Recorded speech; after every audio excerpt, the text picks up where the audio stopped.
Hi hello ನಮಸ್ಕಾರ ಸ್ನೇಹಿತರೆ, welcome back to Smita's YouTube channel. ಇವತ್ತಿನ ವಿಡಿಯೋದಲ್ಲಿ ನಾನು ಸೂಜಿ ರವನ ಬಳಸ್ಕೊಂಡು ಕಡಲೆಬೇಳೆನ ಬಳಸ್ಕೊಂಡು ಯಾವ ರೀತಿ ಪಾಯಸ ಮಾಡೋದು ಅಂತ ತೋರಿಸ್ಕೊಡ್ತಾ ಇದ್ದೀನಿ.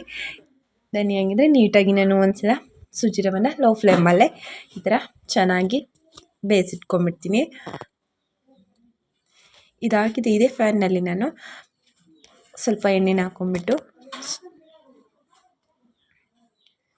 ಎಣ್ಣೆನ ಹಾಕಿದ ನಂತರದಲ್ಲಿ ಸ್ವಲ್ಪ ಬೆಚ್ಚಗಾಗಲು ಬಿಡ್ತೀನಿ.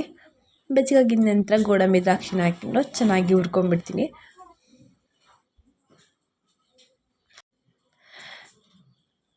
ಇದಾಗಿದೆ. ರೆಡ್ ಕಲರ್ ಬಂದ ತಕ್ಷಣ ಬೇರೆ ಬೌಲಲ್ಲಿ ಒಂದು ಸೌಂಡ್ ಬೌಲಲ್ಲಿ ಎತ್ತಿಡ್ತೀನಿ. ಹಾಗೆ ತೆಂಗಿನ ಹಾಲನ್ನ ರೆಡಿ ಮಾಡ್ಕೊತಾ ಇದ್ದೀನಿ.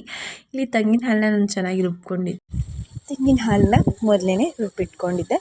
ಅದನ್ನ ಈ ರೀತಿ ಚೆನ್ನಾಗಿ ಸೋಸ್ಕೊಂಡ್ಬಿಡ್ತೀನಿ. ಒಂದು ಸ್ವಲ್ಪ ನೀರು ಉಳ್ಕೊಂಡಿದ್ದಲ್ಲ ಅದನ್ನು ಕೂಡ ಹಾಕ್ಕೊಂಡು ಸೋಸ್ಕೊಂಡ್ಬಿಡ್ತೀನಿ. ನೆಕ್ಸ್ಟ್ ನಾನಿಲ್ಲಿ ಕಡಲೆಬೇಳೆ ಹಾಗೆ ಶೇಂಗಾನ ಮೊದಲೇ ಕುಕ್ಕರಲ್ಲಿ ಬೇಯಿಸಿಟ್ಕೊಂಡಿದ್ದೆ. ಅದಕ್ಕೀಗ ನಾನು ಹಾಲನ್ನ ಆ್ಯಡ್ ಮಾಡ್ಕೊತಾ ಇದ್ದೀನಿ. ನಾನು ಸ್ವಲ್ಪ ನೀರನ್ನು ಕೂಡ ಆ್ಯಡ್ ಮಾಡ್ಕೊತೀನಿ. ಹಾಗೆ ಸ್ವಲ್ಪ ಉಪ್ಪನ್ನು ಹಾಕ್ಕೋತಾ ಇದ್ದೀನಿ. ಉಪ್ಪನ್ನು ಹಾಕಿದ ನಂತರ ಬೆಲ್ಲನೂ ಹಾಕ್ಕೊಂಡ್ಬಿಡ್ತೀನಿ. ಯಾಕಂದರೆ ನೀಟಾಗಿ ಕರಗೋದಕ್ಕೆ ಹಾಕೋದು. ಹಾಗೆ ಕರಗಿದ ನಂತರದಲ್ಲಿ ನಾನು ರವಾನ ಆ್ಯಡ್ ಮಾಡ್ಕೊತಾ ಇದ್ದೀನಿ.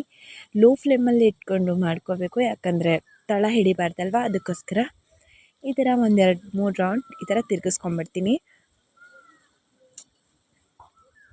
ನೀಟಾಗಿ 1-2 ಸಲ ಈ ಥರ ತಿರ್ಗಿಸ್ಕೊಳ್ಳೋಣ. ಇದು ಸ್ವಲ್ಪ ತೆಳುವಾಗಿನ ಮಾಡ್ಕೋಬೇಕು, ಯಾಕಂದರೆ ನೆಕ್ಸ್ಟಲ್ಲಿ ದಪ್ಪ ಆಗಿಬಿಡುತ್ತೆ. ಅದಕ್ಕೋಸ್ಕರ ಸ್ವಲ್ಪ ಲೈಟಾಗಿ ತೆಳುವೇ ಇದ್ದರೆ ಕುಡಿಯೋದಕ್ಕೆ ಕೂಡ ತುಂಬ ಚೆನ್ನಾಗಿರುತ್ತೆ. ಇಲ್ಲ ಅಂತಂದರೆ ಕುಡಿಯೋದಕ್ಕೆ ಅಷ್ಟು ಒಳ್ಳೆಯದಾಗಲ್ಲ. ನೆಕ್ಸ್ಟ್ ಇದು ಚೆನ್ನಾಗಿ ಕುದಿ ಬಂದ ನಂತರ ತೋರಿಸ್ತಾ ಇದ್ದೀನಿ ನೋಡಿ, ಪಾಯಸ ರೆಡಿಯಾಗಿದೆ. ಈಗ ನಾನು ಒಂದು ಬೌಲಲ್ಲಿ ಹಾಕ್ಬಿಟ್ಟು ತೋರಿಸ್ತೀನಿ.